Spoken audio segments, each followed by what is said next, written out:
더불어민주당 대선 후보 선출을 위한 현장 투표 결과로 추정되는 자료가 유출돼서 파문이 일고 있습니다. 철저한 진상 조사를 거쳐 형사 고발까지 진행하겠다고 밝혔지만 반발은 수그러들지 않고 있습니다. 취재기자 연결합니다. 박광열 기자. 네, 국회입니다. 당의 공식적인 대책에도 불구하고 파문은 여전하죠?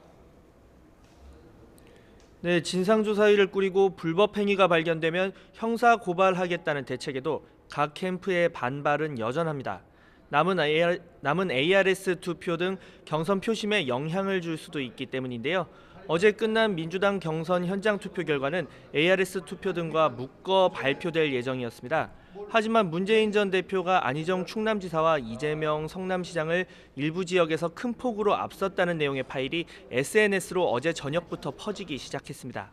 민주당 측은 믿을 수 없는 자료라면서 논란 확산을 경계하는 모습인데요.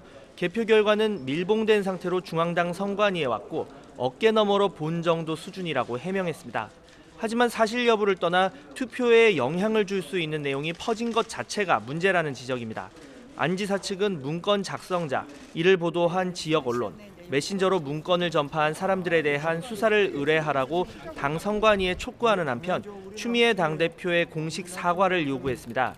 이재명 성남시장 측도 당 선관위의 조치는 미봉책에 불과하다며 선관위원장 사퇴와 추 대표의 사과, 철저한 재발 방지 대책 마련을 요구했습니다.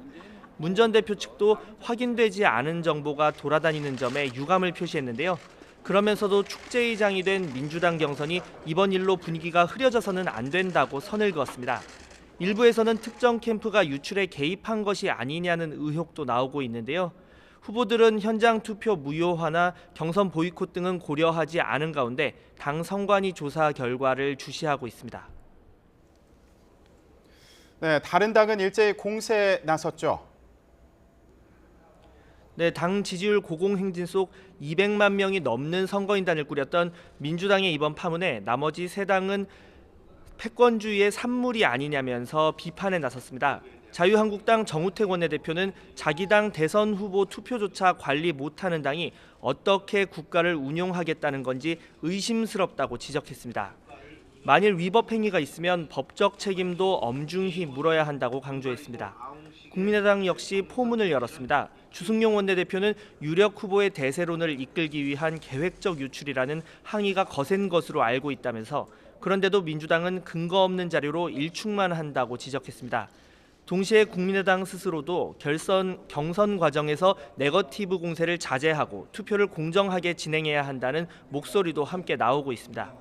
바른정당은 네거티브 공세로 일관하던 경선이 선거 관리 문제로까지 퍼지고 있다고 비판했는데요. 이번 파문이 패권주의의 산물이라면 국민적 지탄을 피할 수 없을 것이라며 간접적으로 문 전 대표 측에 대한 공세를 이어갔습니다. 지금까지 국회에서 YTN 박광열입니다.